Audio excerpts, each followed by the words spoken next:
So welcome to another episode of the Life of Elvis podcast. I'm Elvis, your host, and today with me is Preston Dennett, a UFO researcher from California who wrote hundreds of articles, 12 books, mainly about the abduction phenomena.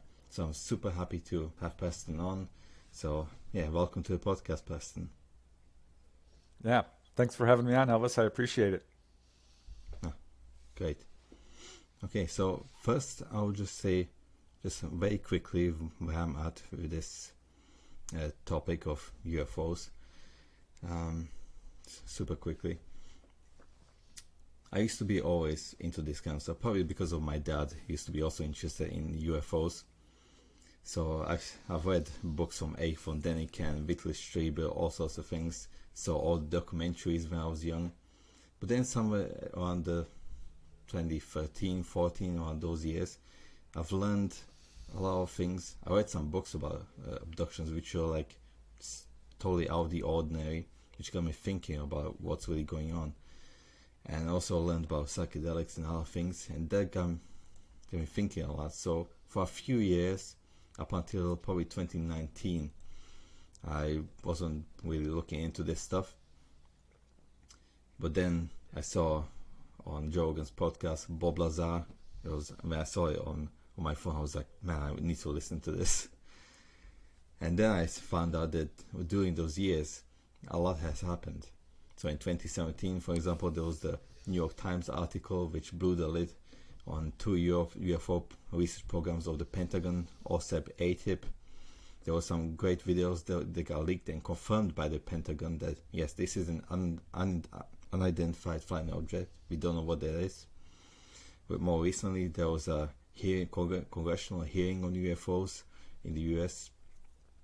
So a lot has been going on. So I'm really excited to talk about this today. So, what are your thoughts on the recent developments? Yeah, I mean, there is a lot going on with UFOs and UFO research these days. It's very interesting to see that the U.S. government is finally taking UFOs seriously. For the first time, they've announced that they are, in fact, real. This has been a long time coming. For years and years, they have denied the reality of UFOs and said that anyone who has seen them is hoaxing, hallucinating, misperceiving. But over the past few years, it's now being taken seriously. It's being talked about in the news. I've been researching this subject since 1986, so for 35 years. And I did not believe in UFOs. I thought that they were hallucinations, lies. Mm-hmm. But I found out my brother had seen a UFO. I had several friends who had seen them, people at the office where I worked, and I started looking into it, started reading books, investigating cases firsthand.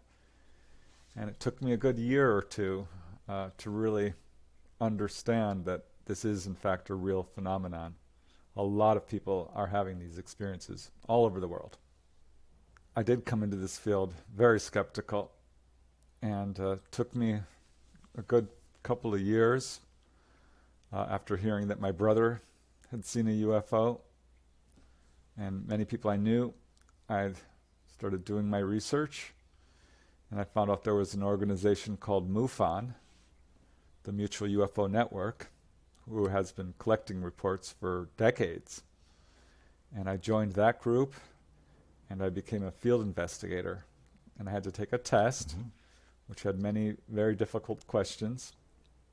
And I had to do a lot of studying on such subjects as meteorology, weather, astronomy, photography, of course, the history of the subject of UFOs. And I became a field investigator for MUFON. I joined every UFO group I could find. I bought all the books, all the magazines, because finding out that people I loved and trusted and I knew weren't lying to me was a real shock. I was not happy. This was really a difficult adjustment. Yeah, because This was not taught in schools. This was not being taken seriously in the media. So it was really hard for me to understand and wrap my head around. But the more research I did, the clearer it became to me that this was a real phenomena. It wasn't just people's stories. There was a lot of evidence behind this. There were many cases involving large groups of witnesses, many of whom were military officials, pilots, astronomers, people who are trained observers and know what aircraft look like. There were many cases involving radar returns and photographs and films. There were cases in which these objects had actually landed on the ground and left burn marks or indentations in the ground. Some people have had medical evidence. They've actually been burned or perhaps even healed. There's animal reaction cases, cases in which they affect car engines, like shutting cars down or street lights, or making TVs and radios become staticky. A lot of physical evidence, which was really surprising to me, because I thought it was just people's stories. That's not true. There's a lot of physical evidence that shows that these objects are 100% real. And another real surprise was that this is a worldwide phenomena. It's not in just one place. There are cases on virtually every location on our planet, all across Europe and Russia, Australia, Africa, Canada, America, South America. I mean, you name it. There's a long history of sightings everywhere.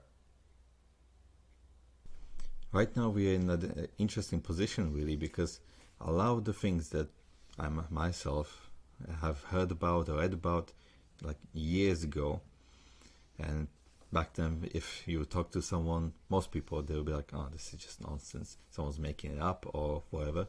Turns out that a lot of it is true, and recently a lot of it came out. Even the Pentagon confirmed it. Like recently there was this document that got leaked, didn't it, when they were talking about negative health consequences of close encounters with UAPs, which is a different name of for UFOs these days used. So, and you yourself, you must have heard about it like years ago, same year, about certain people who came close to these machines. They had burn marks, or they in the document they even mentioned unaccounted for pregnancies. This is literally what it said over there, which is pretty interesting, isn't it? Yes, that's very interesting. There are probably well over 100,000 sightings per year. This is a lot. Yeah, this is something that is quite a lot more common, I think, than people realize. And we know this because there are organizations like the Mutual UFO Network, MUFON, or the National UFO Reporting Center, NUFORC, which receive 10, 20, 30 reports each day. And having interviewed personally many people, I always ask them, did you report your sighting to the police, the Air Force, MUFON, anybody? And almost everyone says no. It's very rare that people will actually report their sightings. So there are very easily hundreds of sightings per day, and most go unreported. And it's very, very rare that anyone is physically affected in any way by a UFO encounter. They're not dangerous. They're not here to hurt us. However, if a UFO is landed on the ground and you walk up to it, there is a potential of getting burned. This happened in a case in Canada to a gentleman by the name of Stephen Michalik, who came upon a landed UFO in Falcon Lake, Canada. And it took off, it went straight up, and it let out a blast of heat, which caused his shirt to catch on fire. He got a burn mark on his chest, and he became quite ill. Started having nausea and vomiting, followed by weight loss and headaches. He had to be hospitalized. His blood lymphocyte level dropped dramatically, and he was examined by dozens of doctors who said he looked like he had radiation sickness. So yes, this does happen, but it is extremely rare, and it usually seems to be accidental. And I can tell you that people are taken on board these craft. This is reported all over the world. I've talked to many hundreds of people who believe they've been taken on board UFOs, UAPs, and physically examined by ETs, extraterrestrials of various types. Some we know as grays, short little guys, large bald heads and dark eyes. But there are others that look just like us, very much human looking. Some people describe seeing what we call mantids, or praying mantis, which are very tall and look very much like the praying mantis insect. But there are many types, and people are often healed. I got one of my first cases of anyone who had contact involved a lady who was taken on board, and she had been diagnosed with a cyst, and she was going to have it removed by the doctors, but the day before she went to the doctor, she had an encounter and went to the doctor, and they could not find her cyst. They said it had disappeared. That was my first case of healing, and I did a bunch of research into this, and I ended up writing a book about this. It's called The Healing Power of UFOs, and I've documented 300 cases, and they come from many major researchers, such as Bud Hopkins, John Mack, David Jacobs, Edith Fiore, Philip Mantle. They come from all over the world. Probably most of the cases are in the US, but right behind that is Russia, then England, Canada, it's all across Europe, cases in Australia, I mean, you name it. And it became very clear to me that injuries are pretty much accidental, whereas the healings are being done intentionally. Mm-hmm. So this was really good evidence to me that they are not here to hurt us, although this is what our governments would have us believe. And I think it's important to remember that these ETs have been around for thousands of years, for a very long time, before recorded history. And we know this because we have evidence in the form of hieroglyphs in the Egyptian culture, or Romans. In Roman times, people saw UFOs, they called them flying shields.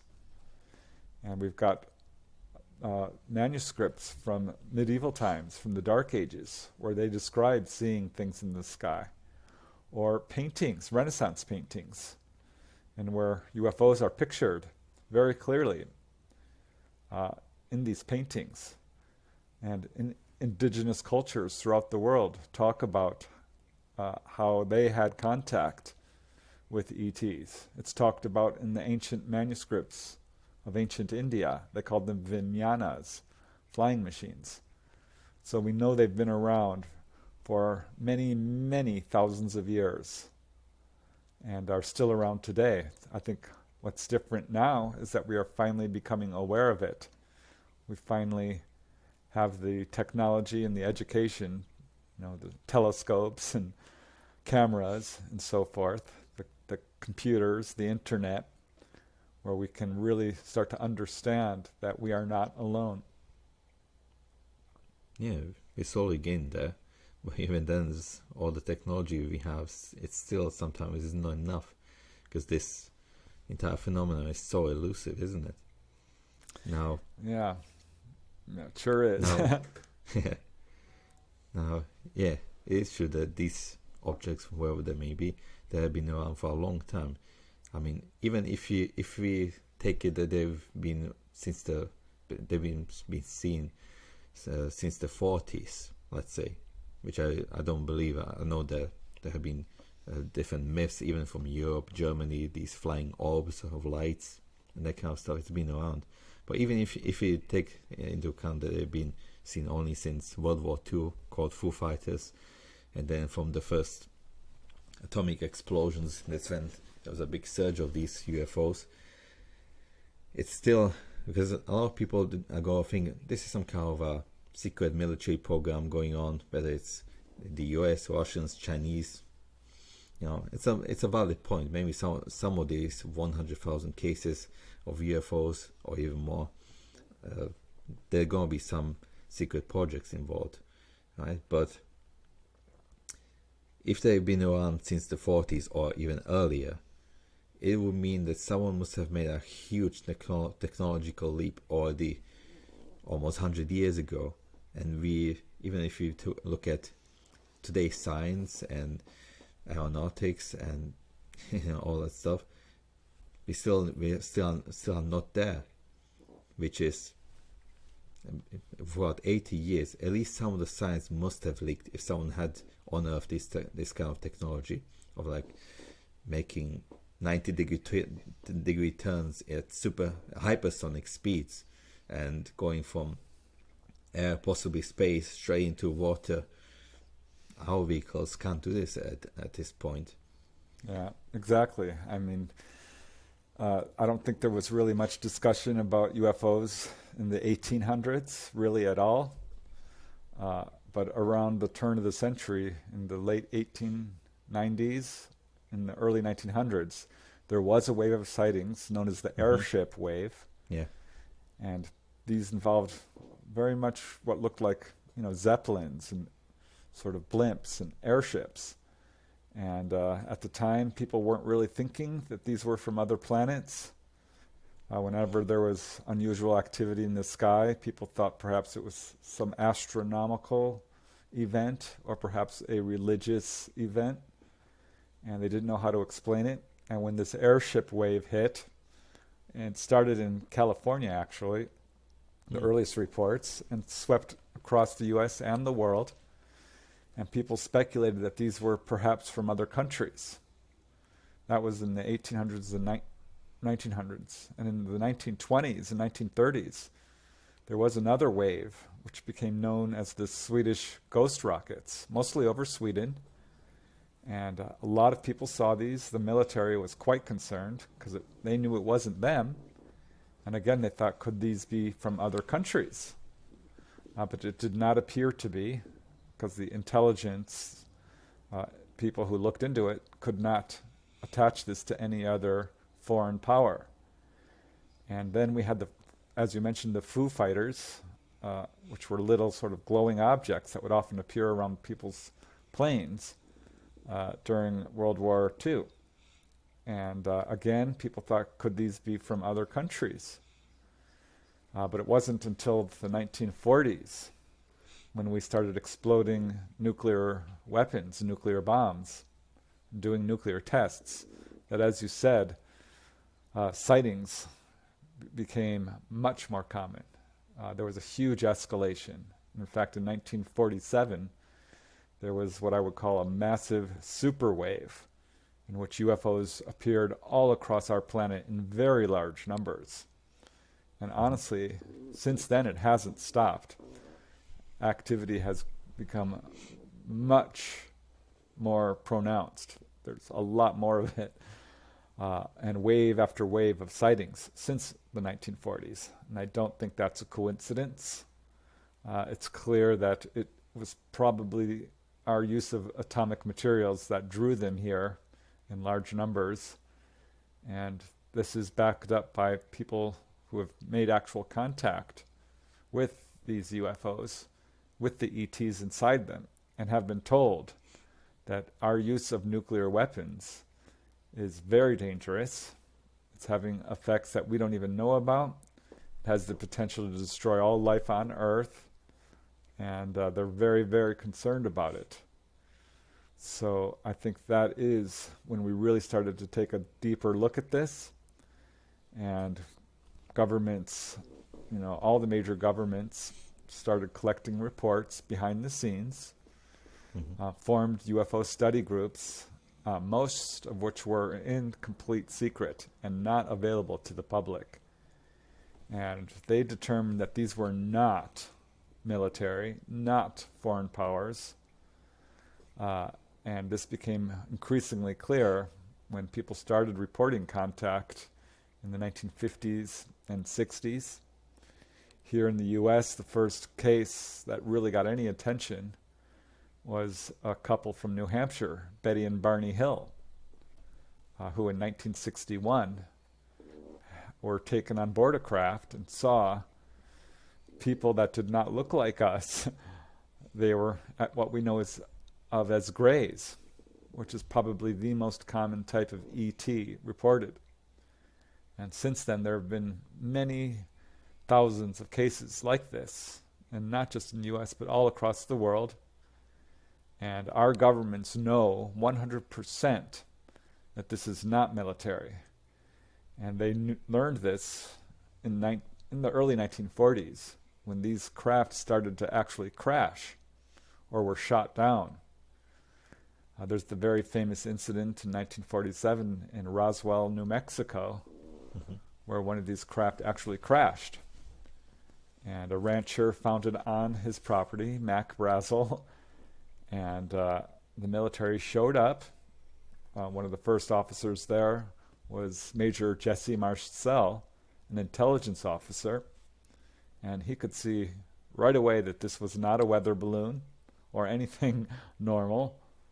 And since then, there have been well over 200 to 300 to 400 witnesses who were involved in the Roswell incident alone.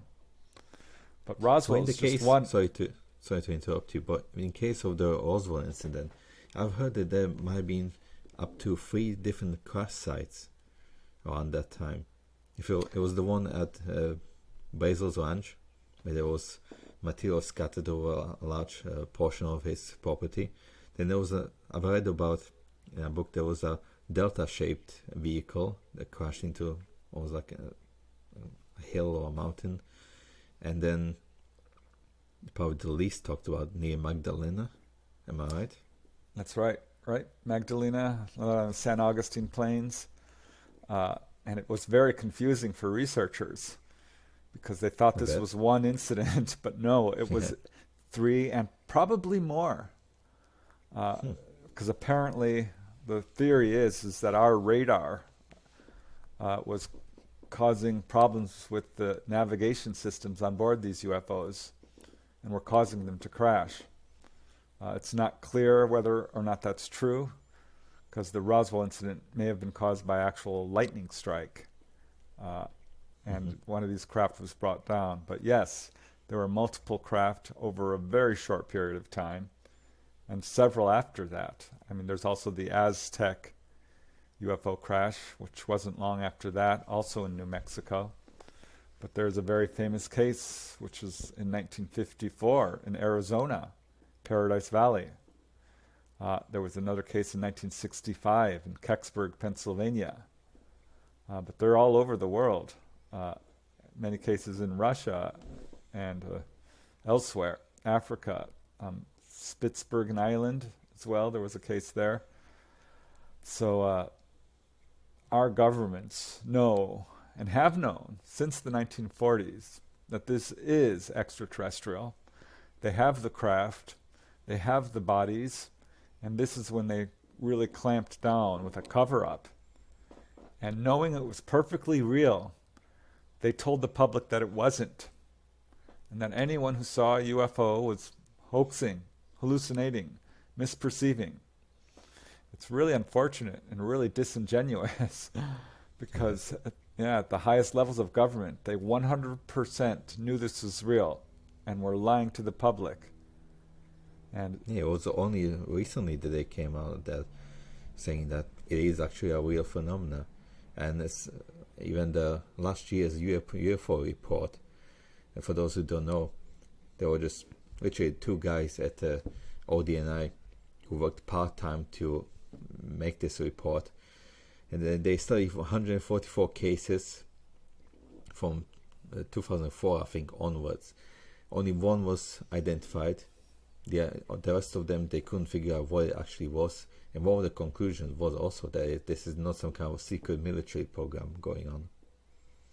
Exactly. Yeah. It's funny because the first real public study was Project Blue Book. Yeah. And J. Allen Hynek was the astronomical consultant. And at some point he said, this is not a real study. These guys are lying. The best cases are being rerouted to higher levels. And he left. And shortly after that, Blue Book closed down. And we now know that it wasn't a real study. But Blue Book concluded that there was nothing to this, and it's not a threat to national security. And then there was, of course, the Condon Committee and the Robertson Panel, both of which said the same thing. UFOs are not real. There is no threat to national security. If you think you saw a UFO, you're lying, you're hallucinating, or you're misperceiving. And that's how it remained for many, many years until, as you mentioned, just recently, when the footage started being leaked out from high military sources, the Tic Tac footage, which is very well known off the coast of Southern California, and other pieces of footage. And this is when our government here in the U.S.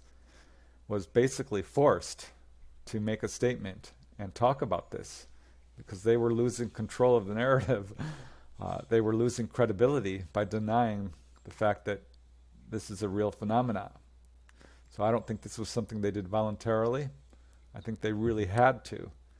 And now this recent congressional hearings, they admitted for the first time, really ever, that this is real. And I find it quite unfortunate that they're calling this a national security threat, because I don't think that there's good evidence to support that. I think the threat is to their power structure, to their control of the people, to their, trying to keep this a cover-up. They can no longer cover this up. It's impossible. So well, there were some things in the past which could be, especially if someone's in the military and is paranoid about, everything trying to attack us. There were certain things that can be interpreted as potentially dangerous or hostile, whether it's near misses, which they recently mentioned in the congressional hearing, where certain planes, including military planes, there were some near misses with these objects, which is not very safe. And then, more importantly, there was the tinkering with your nuclear arsenal in many cases. In fact, we were talking about the 1940s and New Mexico. When they were, if I remember, when they were working on the atomic bomb, or it might be at White Sands, they had a group of people who were assigned to watch these UFOs, right? That's right, yeah. White Sands turned out to be a UFO magnet. And in fact, the commanding officer of the White Sands Air Force Base actually talked to the press and said, yes, UFOs are real and they are watching our rocket launches. And that is something that they watch very closely and are still watching closely whenever we launch something into space, but whether it's missiles or satellites or what have you. Often UFOs will show up, but they are not, showing any evidence of hostility. Yes, there have been near misses. That does happen. But they could not find a single case of an actual collision. That they were asked this during the congressional hearings. And as far as hostile actions, there was a very famous incident in Malmstrom in 1967. And in the congressional hearings, they were asked about this.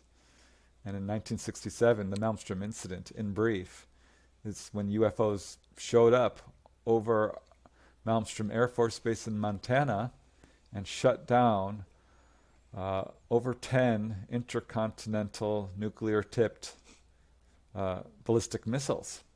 Shut them down. And I can see from a military standpoint how alarming that would be. Yeah, that's what I meant. Yeah, absolutely. But they did not destroy these missiles. They just rendered them inoperable for a short period of time. And I think it was clearly a message being sent here saying that this is dangerous because those missiles are a danger to us, to everyone on this planet. And this is the number one message ETs will give people, is that your use of nuclear materials is threatening all of humanity on Earth. You could completely destroy your planet and render it unlivable for hundreds of thousands of years. And that was a clear-cut message. If they had wanted to, they could have just taken those away. They didn't do that. So I can see from a military standpoint how it would be quite alarming. But I don't think that this was a threat. In fact, there was a case in upstate New York at the Indian Point, I think that's what it's called, nuclear power station, where UFOs hovered over a nuclear power plant. And they hovered over this one particular section, one tower. And this was filmed, though the film has not been released. It was seen by everyone there. It hovered for quite some time. I think it was 20, 30 minutes, 40, 50, 100 witnesses. People outside of the nuclear power plant also saw it. And when they went to inspect this power plant, they found that it had, in fact, had a flaw. It had some damage to it that apparently had been there prior. So the UFO was, in effect, warning them that this power plant needed some attention, needed to be repaired. And if you look into many nuclear power stations, whether it's Chernobyl or Fukushima or what have you, there's been a number of sightings over these areas. And I think this is, again, the ETs warning us that we're in real danger here. Mm-hmm. And if some of my guests are skeptical about these events at these locations, now there were some documents leaked about this, official government documents, right? And I've heard recently even Marco Rubio, or a senator from the US, who was openly talking about it on TV. Like, yeah, this happened. Yep, Karen Gillibrand. Yeah, again, stuff we read about ages ago. Now it all turned out to be true. Yeah, many people I think who haven't really studied UFOs think that people who see UFOs are not educated. There's some farmer out there, who's alone and thinks he sees something. And that's just not true. We have very highly educated people who are seeing UFOs. Many, many pilots. In fact, on the news program 60 Minutes, they talked about UFOs for, I think, the first time ever. Yeah, that was pretty good. I saw it. Yeah, and they brought on pilots who said, we see these things daily. And pilots are trained to identify aircraft. And they are seeing things that they cannot identify. And it's not just pilots. Astronomers are much more likely to see UFOs than the average person because they're always outside looking up at the sky, especially at night. And there's a very long list of astronomers who, again, are very well educated. They're scientists, and they've seen UFOs. Also, generals and captains and people throughout the military. President Carter believed he saw a UFO, as did Ronald Reagan. Fife Symington, the governor of Georgia, was actually a witness to the Phoenix Lights, which he didn't talk about while in office, but afterwards he has now come forward. Senator Russell from Virginia. So we have lots of people within government now who are saying, yes, this is real. And in fact, the former defense minister for Canada, Paul Hellyer, who is a very highly placed government official, before he passed away recently, was quite vocal about this and said that we are being visited by many different ET species. Our government make no mistake about this, is taking this subject very seriously. They are putting an enormous amount of time, effort, and money to study this. This is the #1 top secret subject in government. And it's also very, very popular among people, the general population. It's all over the internet. It's all over television, movies, advertising, video games. This is a subject whose time has come. People are now recognizing that we are not alone, and we've never been alone. Mm-hmm. Yeah, it is at the end of the day a very fun and interesting topic, isn't it? Well, it has the potential to be one of the greatest events of our history if it comes out that, yes, there is some kind of other intelligence that's visiting Earth. If that is the case, what's behind these UFOs? And yeah, like you mentioned, the 60 Minutes thing, that's one of the more recent events which people who maybe heard about it in the 90s or so are not really aware. But during the 2004 Nimitz incident, we had at least 3 of the pilots speaking out about the Tic Tac UFO they filmed. One of them actually filmed the thing, Chad Underwood. Then there was a guy from the radar who also confirmed that they've been seeing these things there for weeks. And in some cases they dropped from 80,000 feet down to sea level within one bleep of the radar, which is like less than a second or so, a few seconds. Yeah, this is generally a very elusive phenomena, but now we're seeing these objects apparently showing themselves on purpose. UFO investigators call this type of behavior a display. And it looks like they're doing basically a publicity campaign and showing themselves on purpose. And we see this in such incidents as, for example, as I mentioned, in 1994, the Phoenix Lights in Arizona. That was a big one. Yeah, but this is a regular thing. There was a huge wave in the late 1980s over Hudson Valley, New York. Gulf Breeze, Florida had a wave. France had a huge wave in the late 1954. There was a recent wave in the 1990s over Belgium. These UFOs are putting on a publicity campaign and announcing their presence. And a really good example of this are schoolyard UFO encounters. I'm sure you've heard of the Rua, Zimbabwe case at Ariel Elementary School. That's a case that received worldwide media attention, in which at least 2, possibly 3 UFOs landed next to Ariel Elementary School in 1994 and were seen by at least 60 students, possibly many more, and many people in the surrounding area as well. And some of the kids even got messages. And this case is not unique. There was another very famous case in Australia at Westall High School in Melbourne, Australia, in which 200 to 300 students and teachers, mind you, saw a UFO land behind the school. And there are cases like this all over the world.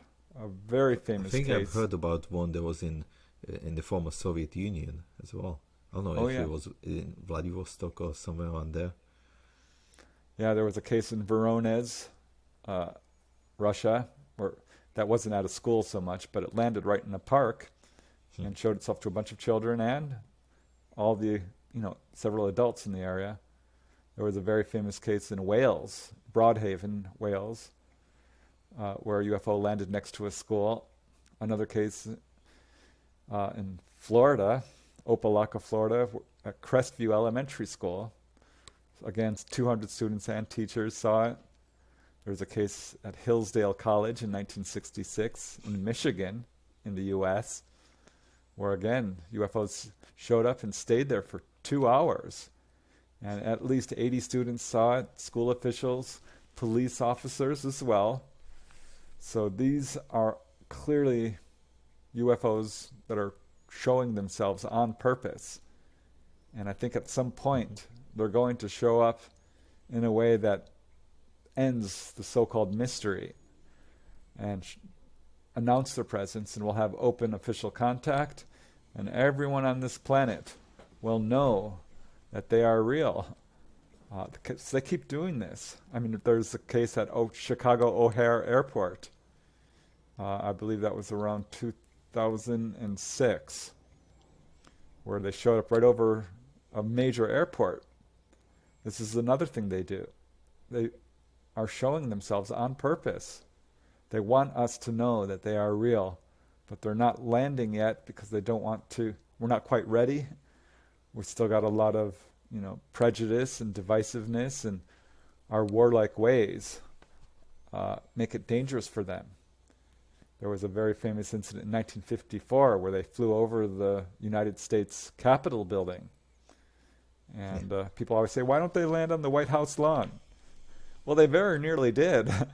But what we did is we shot at them. We chased planes after them. So I think they're just trying to get us used to their presence. Mm-hmm. And also this element of this phenomenon where they, obviously, the technology we are dealing with is almost incomprehensible to us. Like, people who report this, they say like it breaks the laws of physics, right? At least our understanding of physics as we know it. And the fact that they decide to show themselves to us for the scientific community, it makes it really hard to study this.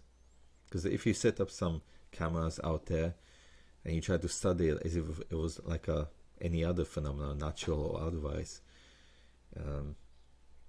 the scientific method won't take it really into account that whatever you are studying is perhaps knows about you and it's going to be elusive. And how do you deal with it in the scientific method? Yeah. It's something completely different. And in fact, there's a possibility that what you're trying to study is much more intelligent than you. And we have no experience with anything like this. So you can see that, in a way, it might be a good thing for us, because people rely so much on their intellect and on the scientific method these days that they are very closed off. And now we have some phenomenon that's really pushing our boundaries, the boundaries of science and our intellect.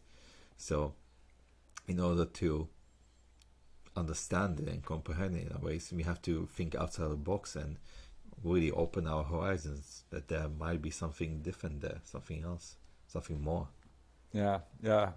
Science is wonderful. It's really helped our society a lot, but it's also has the fault of being somewhat of a closed system, and that something that doesn't fit into the mainstream thought, into a scientific paradigm, can be ignored. And that's exactly what's happening with UFOs. People think, well, the stars are too far away. Anything that's defying the laws of physics as we know it can't be real. And this has caused UFOs and UFO reports to be largely ignored by the scientific community. Not completely. There are many scientists who have looked into this. J. Allen Hynek, an astronomer. Jacques Vallée, an astronomer, has been looking into this for years. Dr. James McDonald, an atmospheric physicist, was one of the first scientists to look into this. Leo Sprinkle. Those are just a handful of or even scientists. Edgar Mitchell, who went to the moon. That's right. More recently. So scientists are now beginning to look into this. But when something defies the laws of physics as we know it, as you said, that makes it very hard to study and form a theory about what this could possibly be. But we are now at the point where we have the technology to study these things and get some real data. I mean, radar is a relatively new invention. And now we do have many, many cases in which these things have been caught on radar. And for that matter, photography is that was not popular at all. I mean, that was invented around the 1850s or so. And now we have countless pictures and moving films. And we now have what is called landing trace cases. which I mentioned earlier, where these objects actually land and will leave the ground burned, or the vegetation swirled, or put indentations in the ground. And we've got some very good cases in which we know something very unusual happened because they left radiation readings. There's a case in Provence in France where an object landed and it pressed the soil down so much that they know that whatever this was, it had to be several thousand pounds. So that's a lot. Yeah. And it's clear that in these landing trace cases, the soil and the vegetation in some of these cases has been exposed to what looks like microwave radiation or atomic radiation or very, very high levels of heat, so high that it actually can turn the sand on the soil into glass. So this is really good, hard evidence that scientists are able to study. And this is what's been able to sort of open the door just a crack, just enough for people to take this seriously. And we're let me just add two things. Sorry to interrupt you. By the way. No worries. Yeah. In the case of the radar imagery and photos and that kind of stuff, it's not just that we have something from the radar showing that there's something there, like a blip, because can be fault of the radar or something, but we have now corroborative data. So we have something on the radar, it's being caught on infrared imaging, and at the same time we have eyewitnesses, like for example from the USS Omaha, when they saw these pyramidal shapes swarming basically these Navy ships. Yeah, there was second thing. There was a case in go ahead, sorry. No, it's go on, tell. Yeah, just speaking to that, there was a case in New York, which was investigated by Dr. James McDonald, in which there was a UFO caught on two different radar stations, two separate ones, and was also seen by three different planes by the crew and caught on their radar, and was also being viewed by ground witnesses from different locations. So you have like 5 different hard data sources plus multiple eyewitnesses seeing this. He called it the perfect case. Absolutely undeniable. Yeah, what are the chances that all these 5 stations had the same bleep, same fault at the same time? Yeah, it's just astronomical, so to speak. Yeah. Yeah. And the second thing I want to say, you were talking about the radiation on the ground and after landings of UFOs. Also in the case of Travis Walton, one of the famous UFO abduction cases, where he got taken in the woods. He was missing for 5 days. Later on, they found out, years later actually, that on the spot where that happened, where the UFO appeared, the trees that were surrounding it, just on the side that was facing the UFO, they were going faster for some reason. Yeah, and there's actually many cases like this. It appears that vegetation, when exposed to the radiation from a UFO, often will accelerate the growth. And so in spots where UFOs have hovered or landed, you will see that the grass or the trees or the bushes will grow at 2x, 3x, 4x even the normal rate. Many famous cases like this. It's really good evidence that something very unusual is happening here. And I think this is opening the door for people to take the accounts of contactees, abductees, more seriously. Because for years people have just said, well, these people are lying, they're telling stories, which is not true because there are multiple witness cases. Like Betty and Barney Hill is just one. And where was Travis Walton for 5 days? They could not find him. And of course, the Charlie Hickson and Calvin Parker case in Pascagoula, Mississippi, or the Betty Andreasen case in Massachusetts, where ETs came into her home and were viewed by her father, as well as her daughter and other family members. So it's not just one witness seeing these things. There was a case by Raymond Fowler involving 4 witnesses. This took place in, where was it? Wisconsin, I believe it was, where 4 men were taken on board. And they all told the exact same story.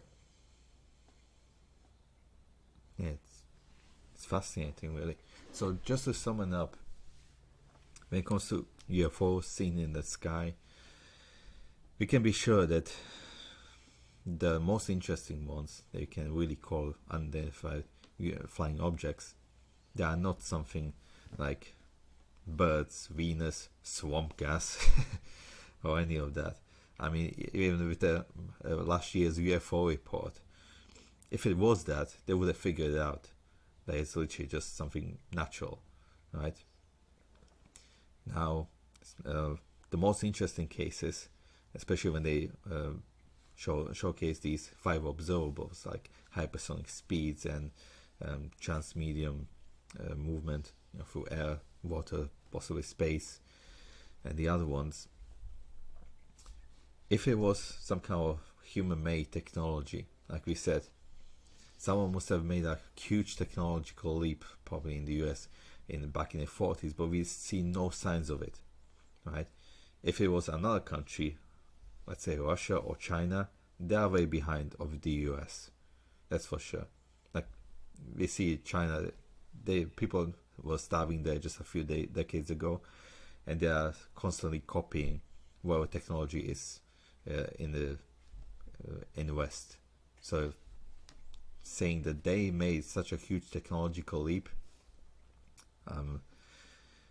is highly unlikely. So it must be something else. Now, even if we say that it is extraterrestrials, that's a possibility, but because of these, mainly because of these abduction cases, that's why I started thinking over the last few years that there's actually more to this than just that these are beings like us from a different solar system coming here. And one thing I'm just going to add into this before we carry on, you mentioned scientists saying that the distances are just are just way too great between the stars. It would take too long to travel like this and so on.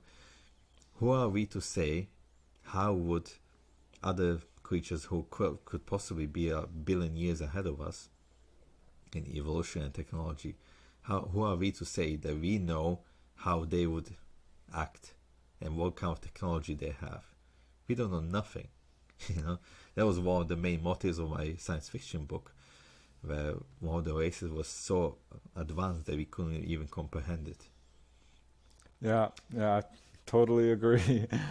Just because we can't travel between the stars does not mean that they can't. And in fact, It's quite obvious that they are. And what we're seeing are metallic craft with portholes that are leaving traces on the ground, that are showing up on radar. It's very clear this is a physical phenomena, and that there are biological beings inside. Or at least it has a physical side to it. Yeah, absolutely. Same logic we can apply it also to people who say why don't they just land in front of the White House, right? We don't know anything about the psychology about all their intentions, so we can't really make these kinds of statements. Why don't do it can be like, it's kind of like chimps trying to figure out why these hairless monkeys come study them. They can be like, we are not interesting, we just play around with rocks all day. Why would they come study us? So it's it's very similar, especially if you are actually dealing with a very advanced civilization. We just don't know. So even saying that it's not possible for them to come take some people in the middle of the night, that's not possible. I think one thing we do know, with the Hubble telescope and the James Webb telescope, that it's a very, very vast universe out there with billions of galaxies. The chances that we are alone are just zero. There's no possible way that we are the only biological life on a planet. Even any mainstream scientist will tell you that there has to be other life out there. because the chances of us being the only ones are absolutely, zero pretty much. Yeah. So now these abduction cases, I find them super interesting, to be honest. You already mentioned that there were cases when there were actual witnesses, like obviously Betty Barney Hill, Travis Walton, where there was 7 of them. One of them got taken by these and was missing for 5 days. I mean, that's one of the best cases I think I've ever heard about. And was there any other good evidence to support these abductions that shows that something did happen there? Like, let's say, physical evidence. Oh, yeah. This doesn't just rely on eyewitness testimony. In the Travis Walton case, everyone who was involved in that case did submit to lie detector tests multiple times and passed, except for one person who failed his first test because he couldn't stop crying. I mean, he was so emotionally upset. And again, we have the physical evidence in the Travis Walton case in terms of the vegetation. And in the Charles Hickson and Calvin Parker case in Pascagoula, Mississippi, where they claimed to have been taken on board, there were outside witnesses, 3 or 4, who saw UFOs coming and going at that time in that area. And they reported their incident to the police immediately. And the police did a very sort of sneaky thing that they do. They left Charles Hickson and Calvin Parker alone in the room and kept a hidden tape recorder playing in the desk, hidden. That was smart. To see if these guys would say, we fooled them.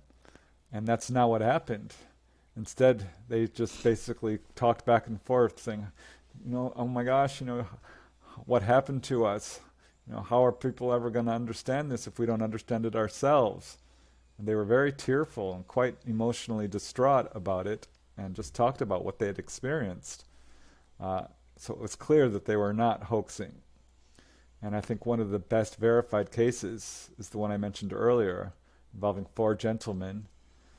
This occurred on the Allagash River in, I think it was Wisconsin, to Jack and Jim Weiner, Charlie Foltz, and I forget the other guy's name, but it was 4 gentlemen who all had missing time, all saw this UFO, and their case was investigated by Raymond Fowler, who wrote a book about it called The Allagash Abductions.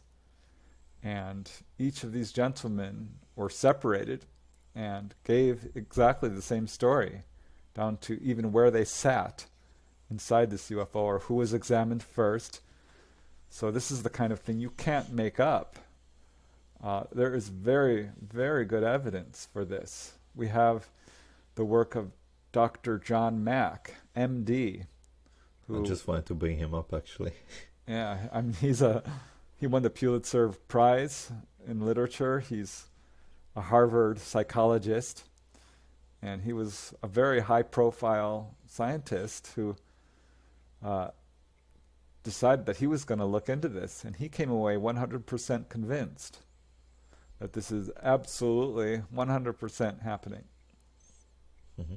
But even though he was convinced that it is a real phenomenon, it's not. Also, some people can say that it's nightmares or something, but John Mack, he literally wrote a book on nightmares. So he could, if there was someone who could distinguish between reality, some actual phenomena, and nightmares, it was him. So he figured out that this phenomenon is actually real. These experiences, they had actual genuine experiences, but he still didn't say that yes, this is aliens coming here from another solar system. It's more nuanced than that. Yeah, I personally think that it is extraterrestrials. I think that's the I'm not saying it isn't, by the way. Yeah, I mean, it's the most popular theory. And I guess you can still call it a theory, though I don't know, because if the crash retrieval reports are true, and I think they are because there are hundreds of them, and they very much corroborate each other. Well, we know, certainly our government knows, if they have the craft and the bodies, that this is in fact extraterrestrial. And I can tell you that the vast majority of researchers have come to this conclusion. Not all of them. Some have their different theories, ranging in everything from interdimensional intelligences to demonic even, to time travelers, and so forth. But I think if you look at the totality of the evidence, including such things as implant removals, sometimes people who are taken on board are apparently implanted with these devices. And Dr. Roger Lear really spearheaded research into this and removed these alleged implants from 24 people at least, and studied them in scientific labs. And these are very unusual in many ways. There's no foreign body reaction. They're composed of a metal that's very much like meteoritic iron. Some of them are magnetic. Some give off actual electromagnetic signals and are detectable by EMF detectors. Clearly not normal. So the evidence... Yeah, in some cases, the isotope ratios in the elements in these implants were different, weren't they? Because within our solar system, the ratios of isotopes are going to be roughly the same. Goes for most of the solar system. But if this really comes from a different solar system, you can expect that the ratios, because it was created by a totally different star, supernova, what have you, they're going to be different, and that's what we're seeing actually in these. Yeah, we have the evidence. It's kind of scattered, but there is a lot of it. It's mountainous.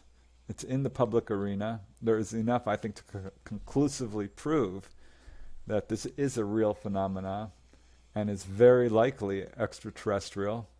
It's hard to explain it any other way because there are many, many cases, such as the Travis Walton incident, where people are missing from their house. They're missing from their bedroom. And there are search parties and police being called and wondering where these people are. And they are, somewhere. This is not a psychological phenomenon. It's not sleep paralysis. It's not nightmares. People are coming back with scoop marks, with implants, with injuries, or more often healings. And PTSD as well. Exactly. So to call this sleep paralysis is simply not supported by the evidence. This is a 100% real phenomena that absolutely is physical, at least to some degree, and perhaps there is an interdimensional aspect to it, but we ourselves, as human beings, are also interdimensional. We have a soul. There is life after death. The evidence for that as well is very much overwhelming. It's not just ghosts, but there are, people who travel out of their body. There are mediums as well who can talk to spirits and have gotten very good evidence. So the evidence this has been proven with astrophysics as well, that there are other dimensions. So it's a really interesting time to be alive right now, because we're really beginning to explore the fact that there is a real spiritual interdimensional aspect to the physical world, and for that matter to UFOs as well. And yeah, that's exactly what I was saying, that it's not, the explanation for all these phenomena is not as simple as these are just other beings from a different solar system. Well, I remember they probably are, but they probably have a different relationship to reality than we have. Because I got into this in different episodes, episode 5 and 9, if you're interested in life after death, nature of reality. We went a bit into that, so check that out. But that's the thing, when I got deeper and deeper into researching these abductions, I read even some books about cases from the area around former Czechoslovakia. And that was really fascinating, because most of them, they weren't like the typical stereotypical abduction where someone wakes up in the middle of the night, there's a bright light, and suddenly he's on a table surrounded by little grey aliens, right? They're so different. And that's what got me thinking that in some cases, for example, I remember reading about one case, probably in Czech Republic, where this guy woke up, and later on there were some beings involved, but one of the things that was strange was that the window was on the other side suddenly, so there were many cases when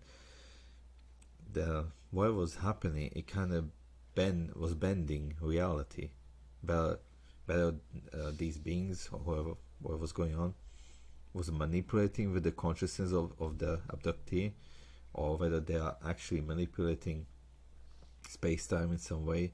On your YouTube also, I remember you telling some stories where suddenly one wakes up and they can see through the wall and they come in, or through the roof. Now, is this because they're doing it physically, manipulating with the material the house is built, or is it they are manipulating the consciousness of the person? I think that's an open question, but it shows that there's something more to it, like what John Mack was also saying. It's a real phenomena. It has a physical aspect to it, but it goes further than that. Yeah. Some might say that it has a spiritual aspect as well, because a lot of these people who have more positive experiences, which is also pretty common, they end up going through a big spiritual transformation after this. Yeah, that's more the rule than the exception. And that is something I noticed, because there are a lot of researchers out there who are very much into the nuts and bolts of this and just wanted to study it in terms of, the hardware and prove that this is just real and stick to just the material aspect of it. But it became very clear to me early on in my research that was not going to answer all the questions surrounding this, because we do have accounts of people being levitated up beams of light, pulled through solid objects. They're talking with telepathy. That is usually how these ETs will communicate. People talk about miraculous healings, and after they have an experience, they might start having out-of-body experiences, or experiencing precognition, or start having the ability of mediumship, or channeling, or psychic readings, or very often healings, hands-on healing. And it became clear to me as I interviewed people who were having these experiences that it wasn't just UFO experiences. Many of them had near-death experiences, or were having poltergeist outbreaks, or had seen Bigfoot even. I mean, it's a wide variety of paranormal, seeing shadow beings. And so very early on, I'm like, okay, I not only have to study astronomy and physics and mathematics, but I have to look into angels and demons and ghosts and psychic powers and multiple personalities and cryptozoology. So I've studied a wide variety of paranormal subjects because there is a connection here. I honestly do think that when people are seeing these very strange effects, that it is exactly what you're saying. They are in some way manipulating space-time.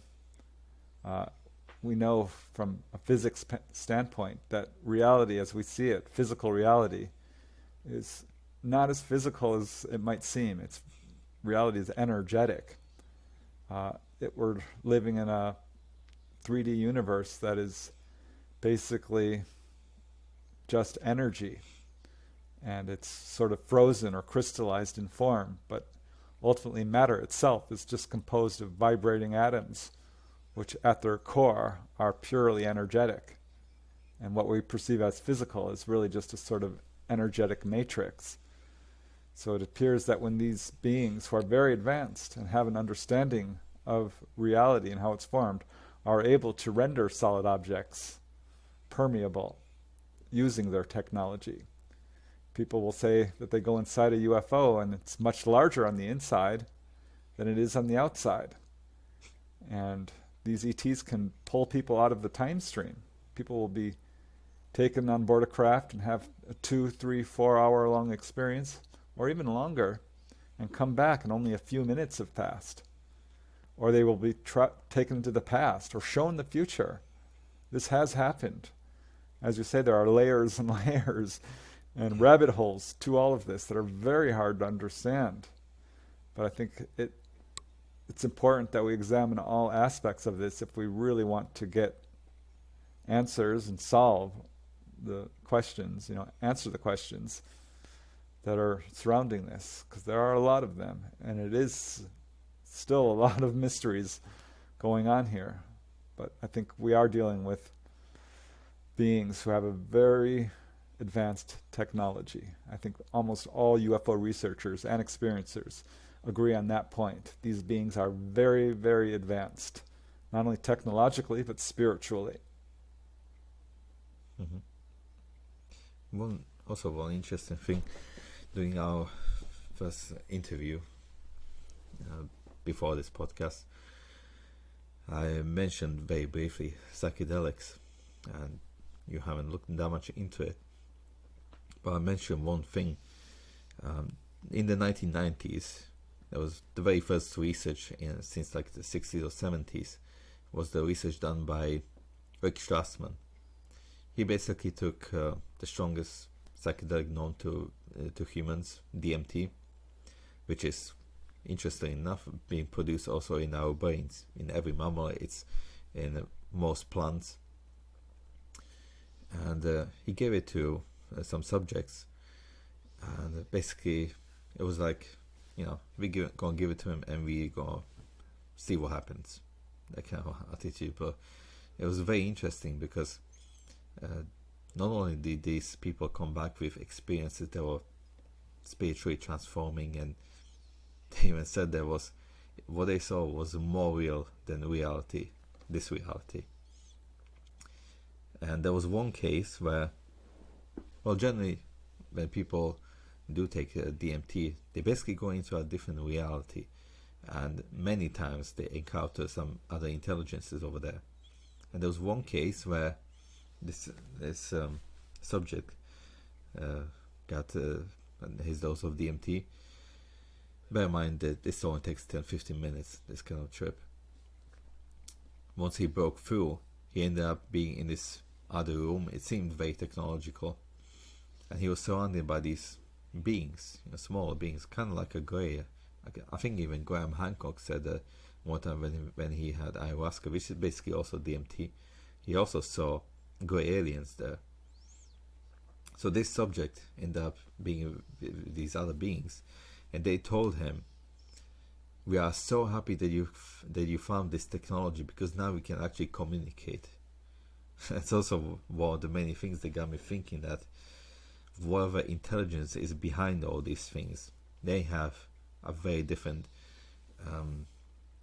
relationship with reality than we have. Which is, if they are really more advanced beings from, let's say, another part of the universe, or even a different dimension, let's call it this way, that's what you expect, really, that they would have a different relationship with reality, a deeper insight in what reality is. And with that probably comes also the ability to manipulate reality. Yeah, they absolutely can put forth screen memories, and to a certain extent, there's the phenomenon of missing time and all of this. And I have to say, I haven't really, this is not my area of expertise by any means, ayahuasca, DMT, hallucinogenics. I have followed this research. It's quite controversial, as is, for that matter, regressive hypnosis. And there are some researchers who feel like this is creating false memory syndrome, which would be related to this. And for that reason, this is one reason I've kind of not followed that avenue of research, just to avoid the controversy and skeptics who might say, well, these are hallucinations. These are hypnotically retrieved false memories. And I've specialized in people who've had face-to-face contact or been taken on board. And the vast majority of cases I've researched have not involved either of those, drugs or hypnotic regression, because I wanted to avoid that controversy. And people cannot come to me and say that these are hallucinogenically derived or, false memory, because that's simply not true. In my latest book, Symmetry, A True UFO Adventure, I tell the story of Dolly Safran. She has never used hypnosis to recall her encounters. Her encounters are fully conscious. And most of the people I've talked to have had many fully conscious encounters. Some have used hypnosis, but most of the cases I've researched don't rely on hypnosis whatsoever. So I just want to put that forth and let people know that this is that's not an avenue you need to take if you want contact. There's a whole movement going on across our planet, which is called CE5, Close Encounters of the Fifth Kind, which is basically human-initiated contact. This was popularized by Dr. Stephen Greer in the early 1990s, but it's been going on for decades before that and has now become very popular. And there are many groups all over the world who are using basically meditation, but also lights and sounds to call down UFOs, and have done so successfully. This is, I think, one of the forefronts of UFO research. There's first-hand contact, there's the whole disclosure movement, and the CE5 movement. I think those are the three areas where we're likely to get the most action, the most pay dirt, the most progress in moving this phenomena forward. I understand that people have had experiences using DMT and ayahuasca, but I personally can't really speak too much to that because I'm trying to avoid the controversy and any skeptics which might say they're not even going to look into this because they think it's drug-induced. No, it's not. The vast majority of people who have these experiences are not under the influence of alcohol or drugs, and this is something that happens, the contact experience, very early on, usually around age 5. Throughout life, it follows families. So if you're having onboard experiences, the chances are your parents have, or grandparents, aunts and uncles, definitely children as well. And it's been tracked back to several generations, which was well before a lot of this technology was widely available. So we can say for sure that this is absolutely happening and not dependent just on, hypnosis. Yeah, of course. I didn't want to paint a false picture that it's just through hypnosis or psychedelics that you can, have figure out what happened or something like that. I'm not even saying that, like Schatzman research, there is any kind of solid evidence, because at the end of the day, it's an account of a subject, and you can't really look into the head of this person and see like what he actually saw. You're only just relying on what this person said, right? Yeah, not yet at least. Sorry? Not yet at least. Technology is developing fast, exactly. with brain waves, and who knows? Because the technology we see here on Earth is 50 years, 100 years behind what our military, what our governments have. And we're getting very close to artificial intelligence and mind reading and this sort of thing. So there might become... Yeah, that would be a game changer. Yeah. But for now, it is like you gotta take people's word for it. But in the case of DMT, and other psychedelics, there are huge similarities between what different people report, and there seems to be a pattern there. So it's just like with other things, other things pointing in a certain direction. I can't even say that it's proper evidence, but evidence like it seems to be just so elusive that we can't really say this is hard evidence, but at the same time it is something, so it's pushing our attention in a certain direction. Yeah. Well, you know what I mean? Yeah, the foundation of science is observational. So if someone sees a UFO and they're not believed, well, that same person could see a murder take place and put, a suspect in jail for life. See a UFO and nobody wants to hear it. Yeah. Observation, eyewitness testimony is evidence. It absolutely is evidence, and all of this whole scientific structure comes from observation. Observational science is basically the foundation of all sciences. So to say that eyewitness testimony isn't important is completely neglecting the whole scientific method, which is based on observation.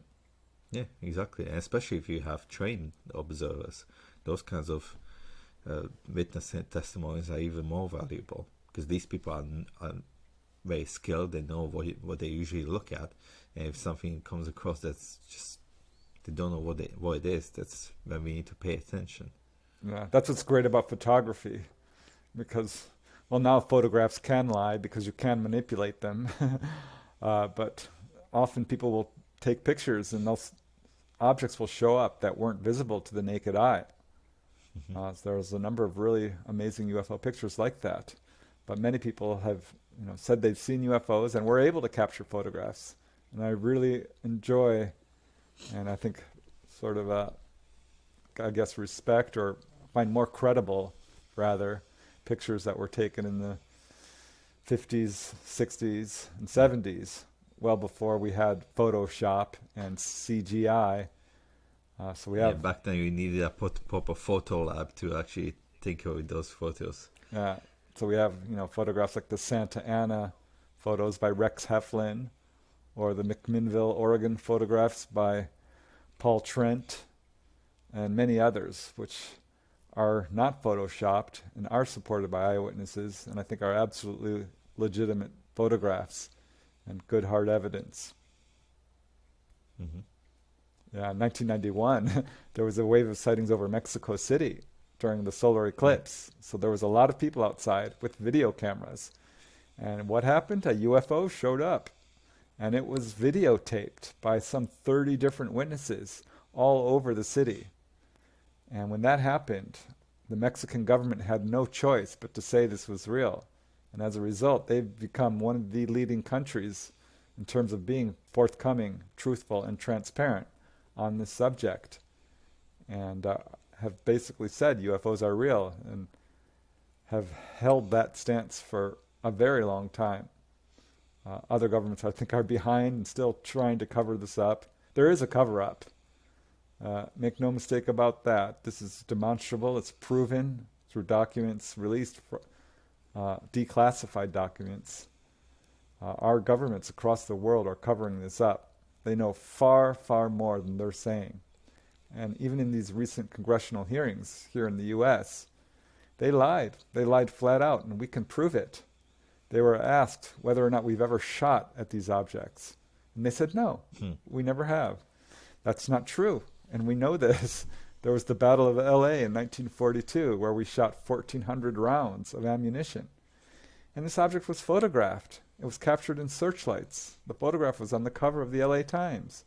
Yes, we've shot at them.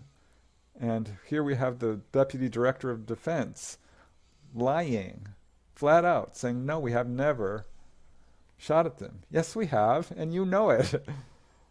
So there still is a cover-up, is my point. Yeah, we'll see how long they can hold it up, especially with how things are going these days. Yeah, not long, I suspect. Yeah, and now back to abductions. Another group of witnesses that are very interesting, because they probably most likely can't make something like this up. Small children, right? I remember seeing a documentary which was rather skeptical. There was even Carl Sagan talking against this. But it had, in one part, there was Bud Hopkins, one of the early abduction researchers who was helping these experiences deal with whatever they went through. He went to a family and was trying to get some information out of I think it was, the kid was like 2 or 3 years old, right? Later on in the documentary, they said that he was being too suggestive because he used a drawing of a grey alien, right? And he put it out amongst some other drawings of other characters. But when you actually watch what he was doing there, he was not suggestive whatsoever. You know, so have you got any good cases where small children were involved? Yeah, there are many cases like this. And what Bud Hopkins was doing is exactly what police investigators do, which is Yeah. a lineup, and they'll put 10 people in a line and say, which one of these did you see? And they've done this with children, and children will draw their experience spontaneously and start drawing what looked like grays. And I can't tell you how many people I've talked to who have not read UFO books, because there was a time when this was not popular in the media. In fact, one of my early cases involved a family member who saw grays, and she was very reluctant to talk about it. But I finally, got her to talk about it, and she described seeing what we now know as grays. She had never read about them, had never seen them on TV. She did not even think, could these be aliens? All she knew was that this wasn't normal. And she described the very large head, very pale skin, dark eyes, a green jumpsuit, very short, all the details we see over and over again. And we have cases from very widely separated witnesses who do not know each other, who tell exactly the same story. And some of these are not grays. There's another type which is a short blue being, which is not commonly reported. But I had a witness who saw that, and she's an artist, and she drew it very detailed. And whenever I have someone report, seeing a short blue being, I'm like, can I show you a picture? And tell me what you think of this. And I've shown this to the people, and their eyes go wide. A few times they've actually, teared up, started to cry, because they said, this is exactly what I saw. So there's really good corroboration. Sorry to interrupt, but these blue beings, are they similar to what Whitley Strieber saw as well? Because I think, especially in the movie Communion, there were some other beings not like grays, but also kind of bluish and small and darker. Precisely. Yeah. Right. It's amazing how many different types of beings there are.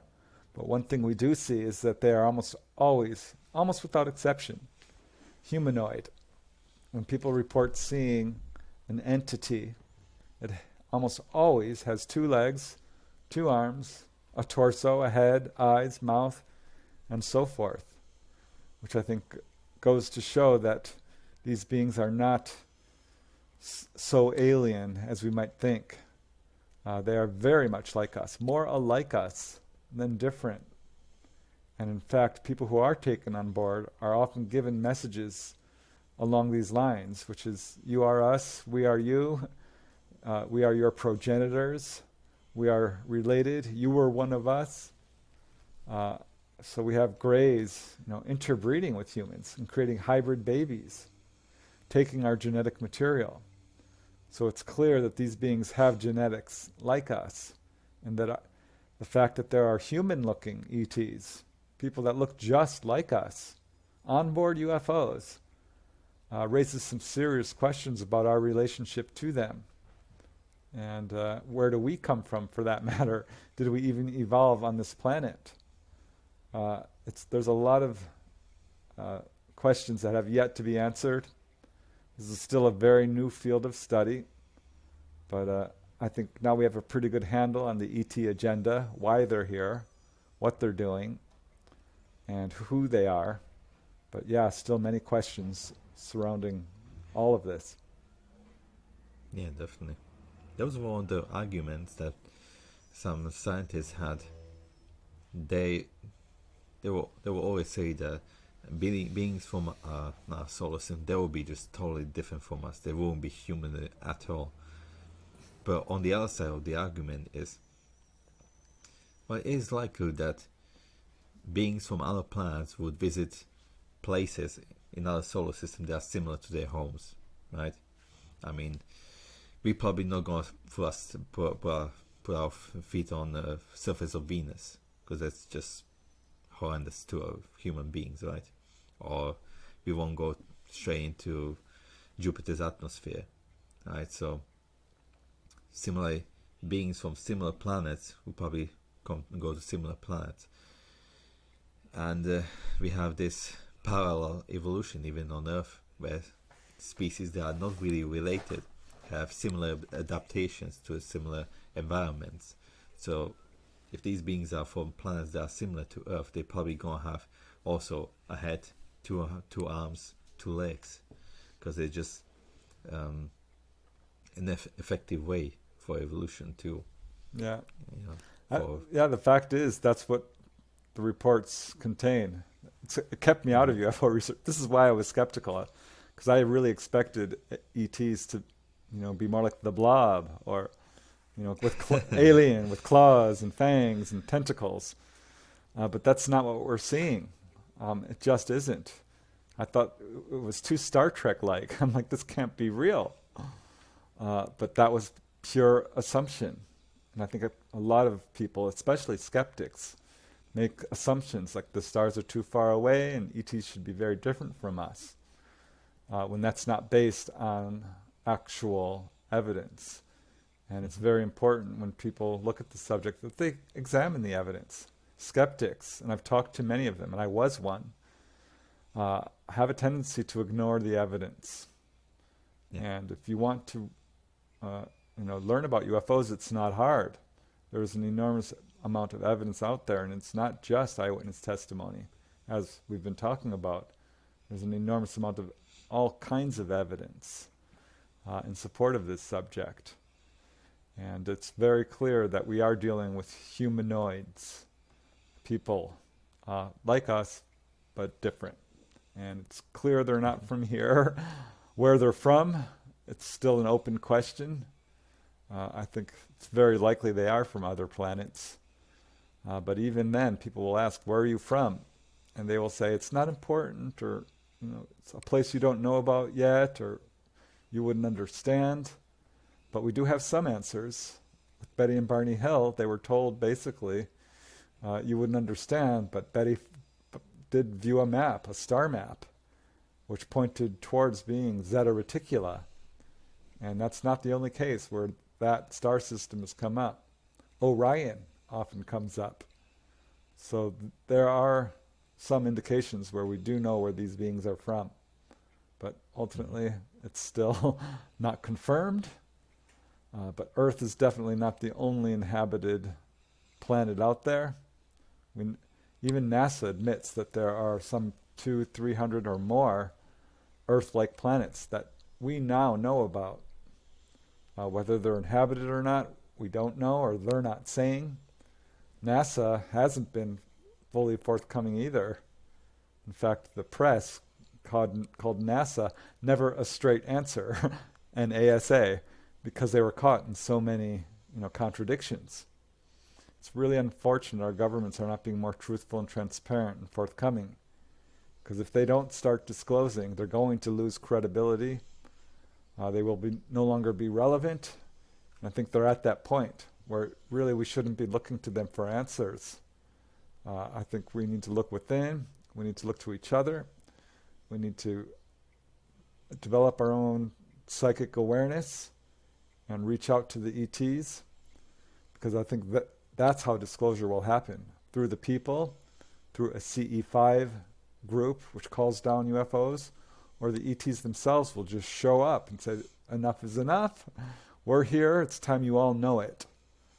So we'll see how this all rolls out, but it's a great time to be alive on this planet and see what happens. Yeah, definitely, it's super exciting. I mean, like I said, I moved away from it for a few years, and then suddenly when Bob Lazar came on Joe Rogan's podcast, they just pulled me right in, and it's just so fascinating. There's so many things going on these days. Yeah, the crash retrievals. I would love to see the Roswell craft in a museum. That's kind of what I'm working for. To me, that would be disclosure. And until we get that, I don't think the public is going to take this fully seriously. Because even now with the Pentagon and the congressional hearings saying, oh yes, they're real, people are still more interested in reality TV and sports and so forth. It's a whole other subject, how people have been desensitized to many things, and basically numbed down by social media and all that stuff, which is obviously not good. But again, the good part of this is that, like you said, we are taking things into our hands. A lot has moved because of Jeremy Corbell, George Knapp releasing some of these videos. Now we the people have these kinds of technologies. Any one of us can start a podcast and talk about it, reach possibly millions of people. So it's the best time for it. Yeah. I think we're going to see big changes coming up ahead, because I know that our government is planning on releasing more footage, but I'm very concerned about their putting forth the ET threat narrative. And this is a big buzz in the UFO community, that our government is going to engage in a false flag operation and portray ETs as the enemy. And because we do have some of their technology. There's the TR-3B, which can fly the way UFOs do, to a certain extent, certainly, and doesn't involve propellants and rocket fuel and gasoline. So we have to be very concerned and very aware of what we're looking at now, especially with all the drones out there, that what we're seeing could be military, and could be basically masquerading as extraterrestrial. Again, it's my assessment as someone who's looked into this for 35 years that this is not a hostile phenomena. I don't think the ET threat is warranted. When someone's taken on board a UFO, it can be very scary. And in fact, there is a lot of fear surrounding this subject. There's also a lot of disinformation. And when someone's taken on board, the scariest thing I hear is the physical examination. But people who get over that fear or don't have a strong fear response will be given a tour of the craft. They're shown the engine room. They're shown the control room. Often will be allowed to fly the craft. Well, perhaps not often, but that does happen. They're shown the observation deck, and the wall becomes transparent, and they get to see Earth down below. Or they'll take them to the moon or other planets within our solar system. That is not unusual. And they are given warnings, which is, as I mentioned earlier, usually about nuclear proliferation, but also about our warlike ways, corruption and greed, pollution, chopping down the forests, polluting our water, polluting the air. Often people are given very spiritual information, like this: you need to meditate, here's how you can do healing. They talk about past lives, astral travel, all these things. This is what's actually happening when people are having face-to-face contact in an onboard UFO encounter. It's not negative. They're not being hurt. I have pretty much zero accounts of ETs trying to hurt people or trying to scare them or doing evil types of behavior. I'm not going to say that every encounter is fun, because some people have a very hard time with it and don't like it. But most, I say, do not feel that way, do not believe it's evil. And it's clear, as even a child can tell, if they wanted to take us over our planet, they could and probably would have by now. So no, there is no ET threat, despite what our government is saying. These objects are not dangerous. Yeah, exactly. I mean, this is actually simple logic. If they wanted to take over, they obviously have been here for quite a while. So if they wanted to take over, why would they wait till we get thermonuclear weapons and, jet fighters and all that stuff? It doesn't make sense. You could have did it like 18th, 19th century. We wouldn't pose no threat to them whatsoever. Unlike now. Yeah, they're not here to take over. They're not here to eat us. Yeah. They don't need a slave labor force. We have to remember, these are very, very advanced people. Any race, any species that has reached the technological ability to traverse between star systems, or has the technological ability to destroy themselves or others, has already reached that point where they haven't destroyed themselves. So I think it's a pretty safe assumption to say that they're also spiritually advanced. I'm not going to say that every single species out there is benevolent, because it is a wide universe. But the fact is we haven't been attacked yet. It's us who are attacking each other. And I think it's our own fear-based viewpoint that causes us to look at outsiders as having the same motives, the same intentions as we do, when there's no evidence of that. So I think it really is important that people step back, release yourself from fear, and look at what is actually happening to people who are having contact. Because it's not overwhelmingly negative like it often is when humans contact each other. Yeah. I had recently a friend telling me, we were chatting about this, and he said, what if they come here because of the resources, to mine something, or, but even with this kind of argument, it's like, there's definitely more planets that are uninhabited that have all the resources you can find on inhabited planets. Even within our solar system, you have the asteroid belt, you have Mars and other loads of moons where you can mine it. So, why would they have to come here and mess with us? Yeah, I mean, I actually looked into this. There are many cases where they have hovered over mines. It was quite surprising. The U.S.'s leading producer of copper is in Arizona. There's an enormous number of copper mines in Arizona. And there's a bunch of cases where objects are seen hovering over copper mines.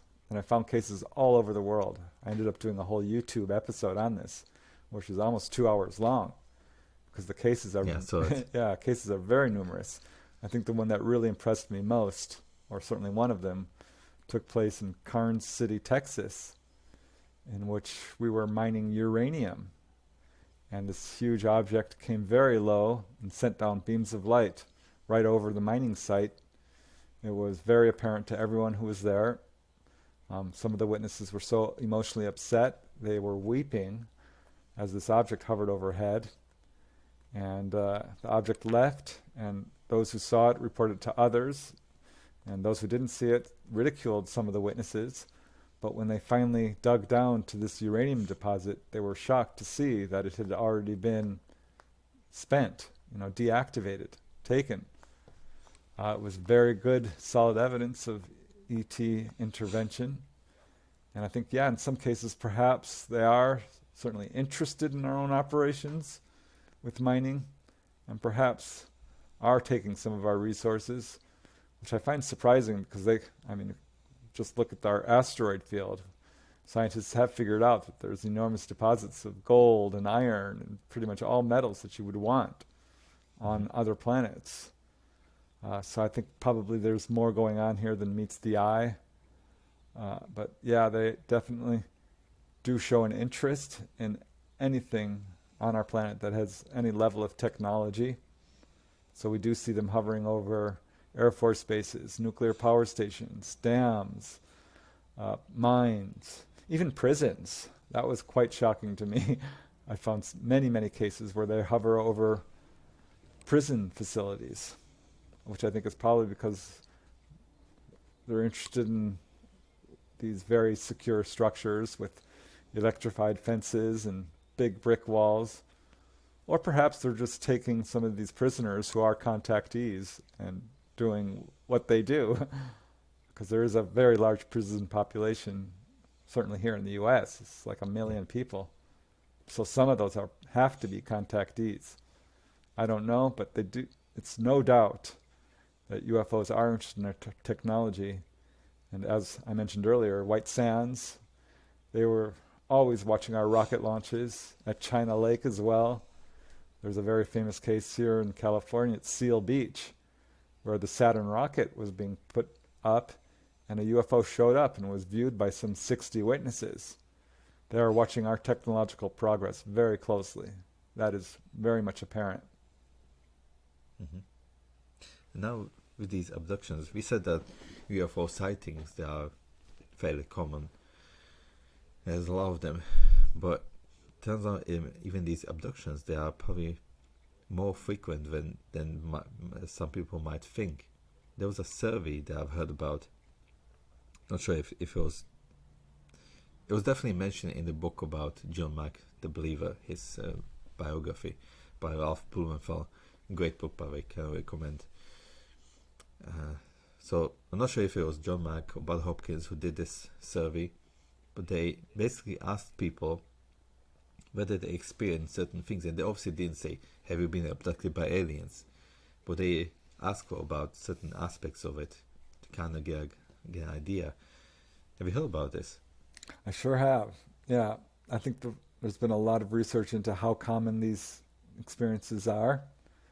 And I believe J. Allen Hynek was the first to say that this is quite common. And he estimated that there was about 1 in 40 people that had an onboard experience. And when I heard that quote, which was very early on in my research, I thought, no way. That's far too common. That would mean I know someone who's been taken on board. And that's what got me to ask everyone I knew. Because I know 40 people. I think we all do. This is what I always tell skeptics. If you're skeptical, I dare you. Ask your family members, your friends, your coworkers, people you can trust. And I think you'll get a real shock. And I didn't have to ask 40 people. And I ended up writing an article about this because I surveyed all the major researchers who did feel like this was far more common. I wrote an article called 1 in 40 for the MUFON Journal. And that was in 1990. And it was in 1991 that the Roper organization, who is a professional polling organization, did the survey you're talking about and put together, I think it was 100 or 300 questions, and buried in those questions were 10 or 20 questions pertaining to the UFO experience, which was basically, have you seen a UFO? Have you had missing time? Unusual marks on your body? Have you seen orbs? Have you had any... have you ever woken up to feel like there's the presence of a figure in your bedroom? These sorts of questions, which point towards someone being a contactee, an abductee. And they surveyed several thousand people, and they came up with the number of 1 in 50 people show the markers of being a UFO contactee. So yeah, that's millions, millions upon millions. This is not as uncommon as you might think. You are far more likely to be taken on board a UFO than bitten by a shark, struck by lightning, die in a car accident, this sort of thing. So this is something that people would need to recognize, that it is far more common. It's just not being talked about. Mm-hmm. Yeah, there's a big stigma about it. I mean, I can see how many people... I mean, even... I'm sure you had this experience. John Mack told about it. A lot of these abductees, they don't want to talk about it. It's not like...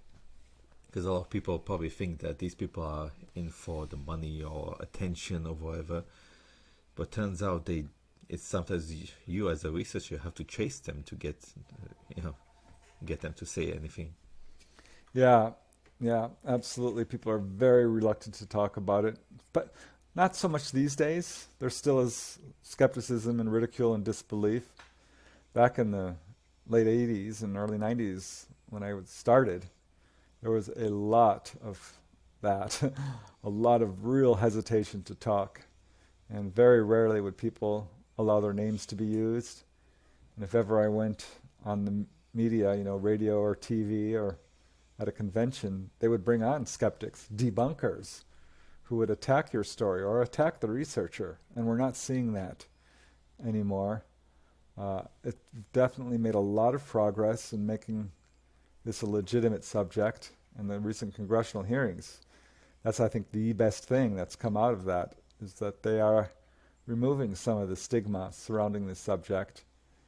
And now that they've said this is real, people are coming out in droves. I think the Congress has opened up a can of worms by saying this is real, because now people who are having contact have a platform, have someone to back them up and say, listen, this is real. Our government has admitted it. And now when I interview people, often they will allow their names to be used. They are tired of keeping quiet People want to talk about this. This is a very popular subject. It's the second most popular subject on the internet. It's all over television. There are dozens of programs which are presenting UFO evidence. I think the time has come that this subject is taught in schools. And again, I want to see that Roswell craft in a museum. That would be so awesome. That's, I think, what we are really fighting for. And until that happens, I think we've got a lot of work to do. We're not there yet, but we're very close to this being taught in schools and being taken very, very seriously.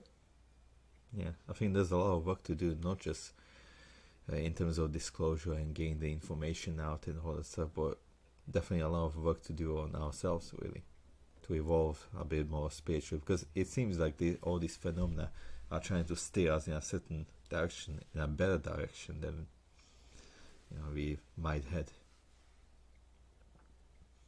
Yeah, absolutely. For the first time in 50, 60 years, government has said it's real. And they've always said there's no national security threat, it's not real. It's a 180-degree turnaround. And they are saying it's real. They're also calling it a national security threat, which it isn't. But now it's a different world. And but again, people aren't taking it. I'm surprised it's not, more in the news. I mean, it is. It did make a lot of news, this congressional hearing. But now here we are several days later, a week later, and it's fading away pretty quickly. And people who are contactees are still pretty much on their own. The government, while they say they are studying the subject, are limiting their official, and I'll put that in quotes, studies to sightings only, and are not looking into cases of landings, have still ignored the Phoenix Lights and Roswell and all the best cases, and that includes people who are being taken on board. At some point, contactees and their stories are going to become the focus of scientific study in an official capacity. But right now that hasn't happened, and that's why I think we should not be looking to our government for answers, because they are not being forthcoming, despite their assurances to the contrary. They're still lying. Mm-hmm. Yeah, we definitely can't rely on the government or most of media. Fortunately, even there are some people like Tucker Carlson who do cover this stuff. But I'm super happy to see, for example, Joe Rogan. I mean, he had some great guests on his podcast. Jacques Vallée, George Knapp, Corbell, Bob Lazar. So, yeah, let's just keep this ball rolling. Right. It was great pleasure talking to you. I could carry on for hours, but I don't want to hold you for an entire afternoon or something.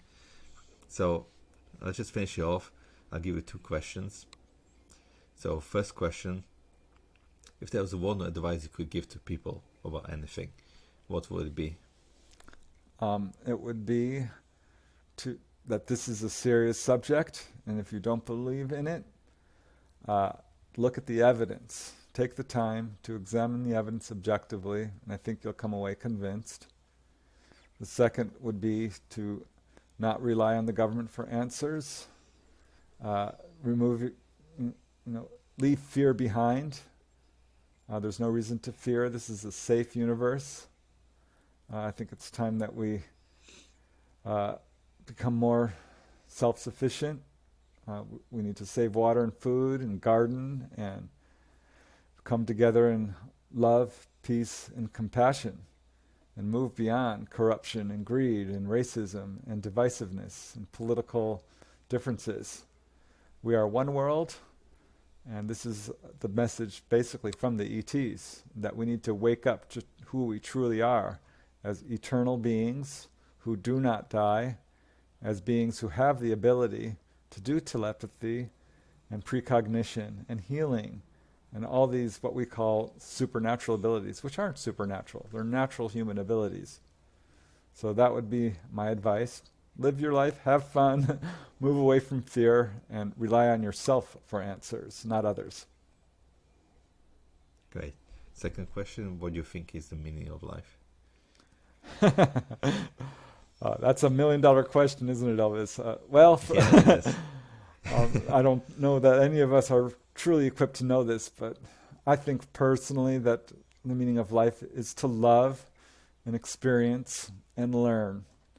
I feel like Earth itself is a school, a very difficult school, yes, but that we are here to learn love and compassion and understand what things like loss and pain and all the difficult aspects of living in a three-dimensional world are. Because on the other side, they don't have these types of things.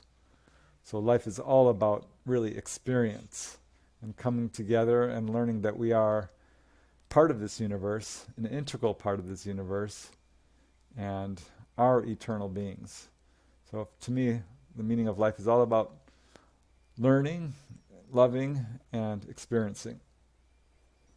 Beautiful. And where can people find you? Thanks very much, Elvis. I appreciate that. I do have a website. It's prestondennett.weebly.com is the address. So if you just punch in my name on the internet, it should take you there. My books are on Amazon and other online retailers and at bookstores. I'm also on YouTube. Again, if you just punch my name, it should take you there, but also on Facebook and other social media platforms. This is a subject I take very seriously. I think if we can get this technology released from the government, we could solve our energy crisis, our economic crisis, our energy crisis. So I think this is much more important than something interesting seen in the sky. This is something that has the potential to change the world. So I really appreciate the opportunity to talk about it. Thanks very much. You're welcome. Thanks for coming on. And yeah, if you're into this stuff, go check out Preston's YouTube channel. I found you probably some point in January or so. So I've been going through your videos, and it's really great content. So keep it up. As always, I'll put all the links in the description, whether it's to Preston or to me, to my book, my services. So thank you very much. I really appreciate it. It was great talking to you. Thank you. It's an honor.